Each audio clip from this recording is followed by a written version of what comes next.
코로나 시기에 비대면 감사 성찬 예식을 드리시면서 지금까지 왔습니다. 그동안 안녕하셨는지요? 저는 은퇴한 지 1년 8개월 된 이정구 신부입니다. 오래간만에 이렇게 뵙게 돼서 정말 반갑습니다. 그래도 이 은퇴한 신부를 잊지 않고 이렇게 불러주셔서 좀 감사드리고 또 송구하기도 합니다.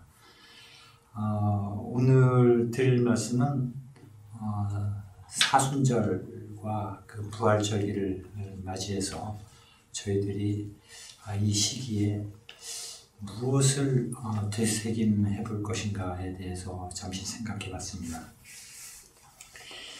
이 사순절의 의미는 교회사로 얘기하면 서기 325년 1차 니케아 공의회 때 그때 부활 날짜를 확정을 합니다.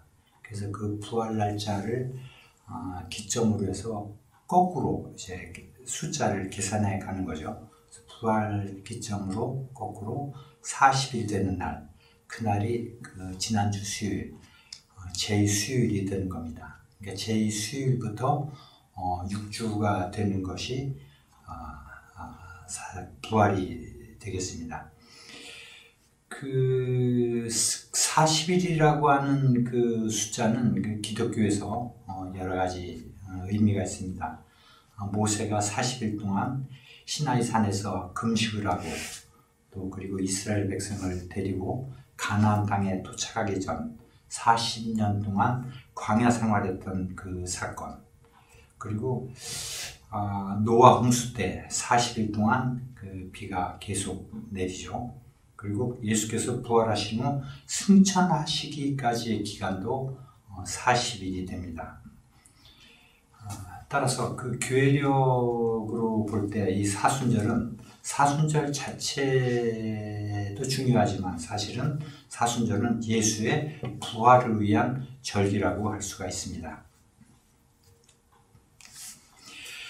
예수께서 40일 동안 광야에서 금식하시고 또 우리들의 죄를 짊어지시고 아주 고통스럽게 십자가에 못 박혀 돌아가신 것에 관해서 살아있는 우리가 100분의 1이라도 몸과 마음으로 감정이입을 하면서 당시 예수의 광야의 고난에 동참하는 기간이 바로 사순절 기간입니다.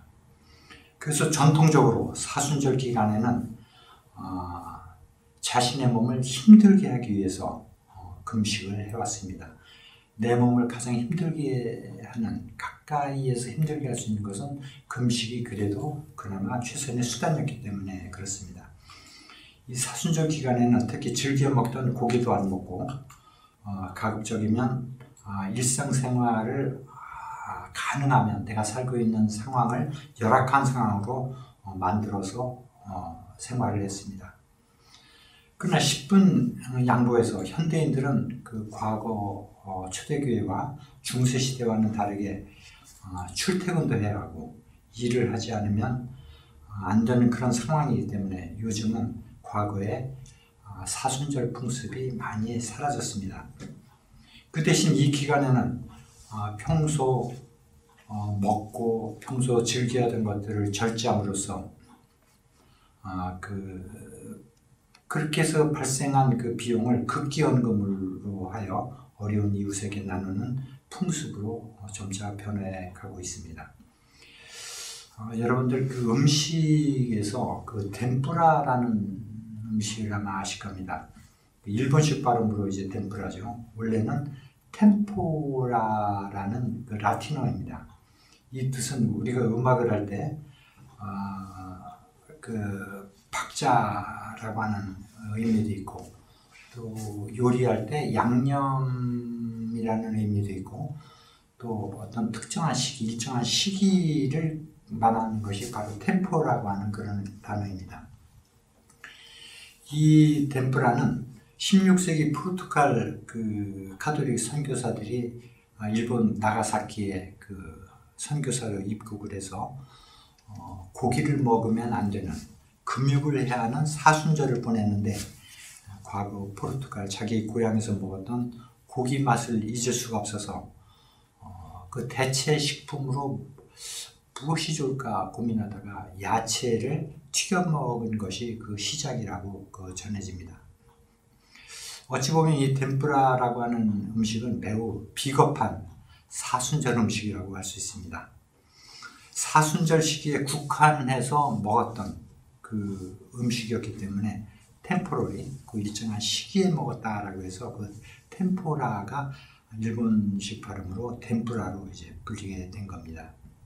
사순절에 우리가 지켜야 할 것은 전략도 금식도 절제하는 것도 매우 중요하지만 무엇보다 더 중요한 것은 템푸라 음식같이 비겁하게 사순절을 보내는 그런 존재가 돼서는 안 된다는 것입니다. 사순절 동안 한 끼를 금식하기보다는 한 끼를 밀가루빵으로 대체하는 것과 아주 비슷합니다. 새벽에 교회에 출석해서 기도하라고 하니까 이불 속에서, 따뜻한 이불 속에서 기도하는 것과 아주 비슷합니다. 이것은 사순절을 의미 있게 지내는 것이라고 할 수가 없습니다. 고기 대신 야채를 튀겨 먹는 것이 어떤 사람한테는 고기 맛보다 더 좋을 수도 있고, 일부러 교회까지 와서 기도하는 것보다는 안락한 이불 속에서 드리는 기도가 더 편할 수가 있습니다. 그리고 난 사순절 기간에 기도했다, 이렇게 말할 수 있는 거죠. 그러나 그런 것들은 사순절 기간에 내가 더 열악한 환경을 만들어서 내가 예수님의 고난에 조금이라도 동참하겠다고 하는 것과는 조금 다른 거라고 할 수 있습니다. 그러니 뭔가로 대체하는 방식으로 사순절을 보내는 것은 그닥지 기독교인으로서는 바람직하지 않다는 것입니다. 극기연금도 마찬가지입니다. 한 끼를 금식하고 헌금하는 것이지 먹을 것 다 먹고 용돈에서 일부 떼어 헌금하는 것이 극기연금이라고 할 수는 없습니다. 이런 헌금은 그냥 생색내기일 뿐입니다. 예수께서 광야에서 40일 금식을 하셨듯이 요즘 직장인들은 그렇게 할 수는 없습니다. 매일 출퇴근해야만 하는 그런 직장이 많지 않았던 유럽 중세기에는 예수의 십자가 고통을 직접 몸으로 체험해 보겠다고 하면서 자신이 십자가에 매달린 사람들도 있었습니다. 최근에도 스페인이나 이런 지역에서는 그런 풍습이 있다는 얘기를 들었습니다. 그 예수님이 당하셨던 그런 고통과 고난을 우리가 동질 체험을 할 수는 없지만 왜 신앙인들은 예수님의 그 고난을 조금이라도 동질 체험을 해보려고 하는 것일까? 그런 고통스러운 체험 과정을 거치고 나면 나한테 무엇이 달라질까? 그것은 내가 뭔가 어려운 것을 해냈다고 하는 성취감일까? 아니면 자신의 신앙을 자체 검증하는 만족감일까? 종종 야고보 성인이 순교했다고 전해지는 스페인 꼭대기에 있는 산티아고 데 콤포스텔라에 수개월 동안 도보로 순례하는 사람들이 있습니다. 아마 우리 교우님들 중에서도 산티아고 데 콤포스텔라에 다녀온 분들도 계신 걸로 알고 있습니다. 이 여정은 내가 어느 코스를 택하느냐에 따라서 상당히 고통스러운 여정일 수가 있습니다. 저 자신은 자전거 타기를 매우 즐겨합니다. 그래서 자전거를 타고 아주 높은 언덕배기로 올라갈 때 숨이 꽉 차고 허벅지가 터져나갈 것 같은 통증을 저도 종종 경험을 합니다. 이러한 경험을 예수의 고통과 비교하면서 내가 자전거 타면서 겪고 있는 이러한 통증에 의미를 부여하면 어느덧 정상에 오르기도 합니다. 그 다음에는, 그렇게 한 다음에는 나한테 과연 무엇이 달라졌을까? 허벅지가 굵어진 것과 심폐량이 커진 것 외에 내 마음이 변화된 것은 사실 돌이켜보면 아무것도 없다는 것을 발견하게 됩니다. 그저 좀 건강해진 것 같기도 하고 근육이 붙은 것 같아 생활에 자신감 정도가 생겼을까, 그런 정도일 겁니다. 중요한 것은 그 길을 해나가는 과정이라고 생각합니다. 내가 그 길을 해나가는 과정에 의미를 부여하는 것입니다. 하물며 근육 운동을 하는 사람도 의미를 부여하면서 그 운동을 합니다. 사순절 긋기를 하면서 우리는 그 과정에 어떤 의미를 부여하면서 우리가 지금 사순절을 보내고 있는 것인지, 내가 부여한 의미가 차곡차곡 조금씩 쌓이면 그것이 내공이 생겨 내 마음에 변화가 생길 것이라는 기대를 하게 됩니다. 이런 식으로 기독교는 2000년 이상 사순절을 지내오고 있습니다. 그렇게 2000년 동안 사순절을 지내온 교회에 긋기를 하면서 2000년을 지내온 이 교회가 그동안에 어떤 변화가 온 걸까요? 분명히 교회는 2000년 동안 변화를 해왔습니다. 눈에 띄도록 변화를 했습니다. 요즘 한간에 기독교를 비난하고 있죠. 그것은 세상에서 볼 때 틀림없이 일정 부분 그 맞는 말씀도 있을 거라고 생각합니다. 그것은 교회의 타락이며 세간의 비난이라고 할 수 있습니다. 우리 기독교인이 볼 때는 이것이 얼마나 어처구니가 없는 일이겠습니까? 2000년 동안 성실히 예배를 드리고 우리는 회개를 해왔습니다. 그렇다면 세상은 변화했어야 합니다. 그러나 지금 우리가 살고 있는 세상에 어떤 변화가 왔을까요? 지금 전 세계 인구의 약 30% 가깝게 기독교 신자이고 그 외에 이슬람, 불교 신자들인데 이들의 교리는 다 그렇다면 세상을 망가뜨리는 교리였을까요? 모든 종교의 가르침은 다 비슷합니다. 행복한 세상, 살기 좋은 세상, 더불어 행복한 세상을 만들어갈 것을 가르치고 있습니다. 그래서 사랑, 자비, 나눔을 강조하면서 이를 실행할 에너지로 측은지심의 영성을 갖도록 모든 종교는 교인들에게 훈련을 하고 있습니다. 무리 어떤 종교는 3000년을, 기독교는 2000년을 가르쳐 왔습니다. 그래서 세상이 어떻게 변화했습니까? 세상이 종교와 믿음으로 점점 건강해지고 살기 좋은 세상으로 변화를 해왔는지 아니면 점점 부패해가고 있는 것인지 아마 여러분은 다 아실 거라고 생각합니다. 더 나쁘게 변화해 왔다면 종교의 기능은 잘못된 것이라고 밖에 할 수 없습니다. 그렇다면 모든 종교는 변혁을 해야 되고 개혁을 해야 합니다. 이 개혁도 기독교는 1500년 이상을 해왔습니다.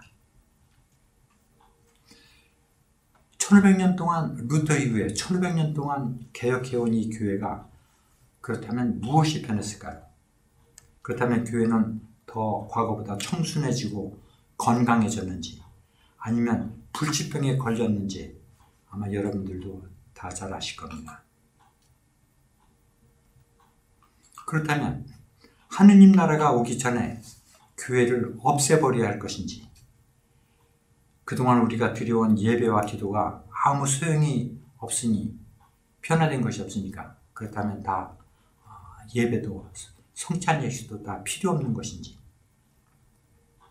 제가 조금 과격한 말씀을 드려서 죄송합니다만 그래도 이나마 교회가 있고 매일 매순간 기도와 예배가 있어서 이만큼이나 된 세상이 아닐까. 만약 지상에 교회가 없었다면 지금보다 더 망가진 세상이 되지 않았을까 이런 생각도 해봅니다. 또 종교 간의 분쟁은 어떠한지 한번 생각해 봅니다. 교회는 세상을 행복하게 하는데 어떤 일을 그동안 해왔고 믿는 나는 세상을 위해 어떤 일을 해왔길래 세상은 여전히 이런 모양새로 남아있는 것일까? 믿는다고 하면서 공익을 위해 뭔가를 한다고 하면서도 정작 나의 생활은 덴뿌라 음식처럼 뭔가로 대체하면서 비겁하게 살아왔기 때문에 세상이 전혀 변화하지 않고 이렇게 된 것은 아닐까 생각해 봅니다. 이러한 반성과 회개는 지금까지 우리 모두가 충분할 만큼 해왔던 터입니다. 문제는 내가 다니는 교회와 나의 신앙에 무엇이 잘못된 것인지 한번 점검해 봐야 합니다. 결론은 회심 없이 습관적으로 신앙생활을 해왔던 탓이라고밖에 할 수가 없습니다. 이미 교회는 친교 단체로 전락한 지 오래됐고 대형 교회는 기업화되어 세습으로 치닫고 있는 것을 우리가 목격하면서도 이 교회들이 사회에 어떤 공헌을 하고 있으며 어떤 해악을 끼치고 있는지에 관해서는 우리가 그동안 침묵해오고 있지 않았나 생각해 봅니다. 팬데믹, 코로나 이후 시기에 교회는 지금과 같은 패러다임으로 생존해 가게 될 것 같지 않다는 전망입니다. 이 기회에 교회 출석을 하지 않아서 세상 편한 교인들도 없지 않아 있을 거라는 그런 생각도 해봅니다.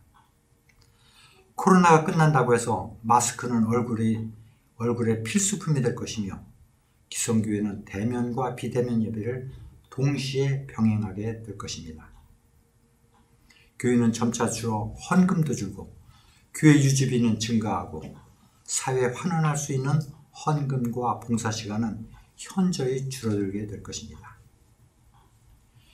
교회가 사회로부터 존경받는 시기는 이미 지났으며 앞으로 이 교회가 괴물로 전락하지 않으면 다행일지도 모릅니다. 사순절에 내가 걷기를 하는 근본적인 이유와 목적이 어디에 있는 것일까 한번 생각해 봅니다. 그것은 주님의 길을 따르고자 함에 있습니다. 주님의 길은 무엇일까요? 그것은 다시 말씀드리지 않아도 그동안 우리가 익히 들어왔고 다 잘 알고 있는 것입니다. 다만 우리가 주님께서 가르쳐 주신 것을 실행하지 않고 울리는 꽹과리같이 살아왔기 때문입니다. 실행하기로 마음을 먹고 기꺼이 내 이웃을 위해 헌금을 하고 꾸준히 시간을 내어 봉사하는 것은 보통 영성으로는 가능하지 않은 일입니다. 이렇게 할 수 있는 영성은 어디에서 오는 것일까요? 골방에 앉아 침묵하거나 면벽을 하는 것도 내공을 쌓기에 굉장히 중요한 노력이라고 생각합니다. 그러나 그 이전에 나 자신이 회심을 하지 않으면 나의 내면에서 우러나오는 측은시심은 그냥 단순히 발생하는 일시적인 감정일 뿐입니다. 루터는 예배 전에 하느님께서 우리에게 눈길을 주시기를 간구기도를 했습니다. 사울이 다마스쿠스 도상에서 하느님을 만나서 회심했던 것처럼 사순절에는 광야에서 신음하시면서 기도하셨던 주님의 눈길을 받아야만 우리가 회심을 할 수 있습니다. 주님의 눈길을 받지 못한 채 우리가 회개한다고 하면서 회개하는 것은 그저 그날 반성문 한 장 달랑 쓰는 것에 불과합니다. 그렇다면 어떻게 하면 우리는 주님의 눈길을 느낄 수 있을까요? 그 간구하는 방식은 사람마다 다를 것입니다. 그러나 모두에게 공통된 것이 있습니다. 그것은 먼저 지금 내가 살고 있는 이 땅에서 어떤 창조 질서가 깨어지고 붕괴되어 가고 있는지를 진지하게 인식하는 것입니다. 우리는 아침에 일어나면 제일 먼저 오늘의 날씨를 봅니다. 오늘의 미세먼지는 어떤지, 초미세먼지의 상황은 어떤지, 그리고 환경 문제, 전쟁, 기아, 불평등 문제, 폭력, 권력남용 등 헤아릴 수 없는 많은 사건들이 뉴스를 통해서 흘러나오고 있습니다. 이 수많은 문제 있는 이러한 뉴스거리를 보면서 이 중에 각자 관심하면서 가장 시급하게 개선을 요구하는 분야를 위해서 우리는 기도하면서 깊이 고민을 해봐야 됩니다. 나에게 직면한 문제의 심각성이 나 자신에게 들이닥칠 때 비로소 주님의 눈길을 느끼겠지만 지금처럼 코로나가 밀려온 후에야 환경 문제가 부각되듯이 늦으면 회복이 불가능하게 될 수도 있다는 점을 우리는 명심해야 합니다. 지금까지 우리의 신앙이 저 천국을 향한 기복적이며 가족의 안녕을 위한 것이었다면 이제 신앙의 방향을 밖으로 넓혀야만 우리가 함께 생존할 수 있게 된다는 것을 인지해야만 합니다. 주님께서 지금 이 순간부터 광야에서 40일 동안 금식을 시작하시면서 공생애를 준비하시는 기도를 하신다면 과연 어떤 기도를 하셨을까요? 교회가 흥하여 더 큰 교회로 성장하게 해달라고 예수님은 기도하셨을까? 아니면 지구온난화를 걱정하시면서 기도하셨을까? 신앙생활을 한다는 것은 내 짐을 더는 것이 아니라 내가 이웃과 나를 위해서 짊어져야 할 짐을 더 짊어지는 것입니다. 이것이 십자가의 길이며 이 고난의 길 없이는 우리는 천상복락은커녕 제명에도 못 살고 환경과 전쟁으로 인해 우리는 사라지게 될지도 모를 일입니다. 또 앞으로 우리 자손들은 어떻게 이 지구에서 살아갈 것인가? 이런 환경 속에서 왜 자식들은 또 자식을 낳지 않느냐고 다그칠 수 있을까? 나만 어떻게 살다가 죽으면 그만이니 지구야 제발 내가 죽을 때까지만 잘 버텨달라고 하는 기도를 해야만 할까? 모 대학 교수가 요즘 대학이 벚꽃이 피는 순서대로 문을 닫게 될 지경이라고 하니까 나는 서울 소재에 있는 대학에 있어서 그나마 다행이다. 몇 년 남은 정년 퇴임까지만 제발 버텨달라고 했다는 이야기를 들었습니다. 저는 이 교수를 탓할 수는 없습니다. 이 교수는 정년 퇴임 전까지는 학교 문을 닫지 않도록 그나마 최선을 할 거라고 생각합니다. 이렇게 자신에게 심각함이 닥쳐야만 우리는 무언가를 준비하게 됩니다. 신랑이 언제 올지 모른다고 아무 준비도 하지 않고 있다가 당하게 되는 열처녀의 비유를 생각해 봅니다. 코로나 시기에 우리는 환경의 심각성을 다 깨닫고 있지만 사실 여전히 우리에게 다가오는 그 체감 온도는 일상에서 마스크를 써야 되는 불편함, 그리고 누군가 만날 때 법적으로 제한된 그 인원수, 이런 것뿐일지도 모릅니다. 지금 우리는 진정으로 주님의 눈길이 필요한 시기입니다. 우리가 주님의 눈길을 받지 않고 우리가 회개했다고 하는 것은 매번 매일매일 우리가 반성문을 쓴다고 한번 생각해 봅시다. 우리가 학교 다닐 때 우리가 반성문을 썼다고 해서 정말 우리가 변화를 했는지 한번 생각해 봅니다. 주님의 눈길이 나한테 다가왔을 때 사울이 다마스쿠스 도상에서 사울에서 바울로 변화됐듯이 주님의 눈길을 느끼고 그것을 잡았을 때 우리 전체가 내 내면이 내가 온전히 변화가 되는 것입니다. 이 어려운 시기일수록 우리는 진정한 회심이 필요한 것입니다. 나와 내 가족과 교회와 세상과 지구를 위해서 나 자신이 회심을 해야 됩니다.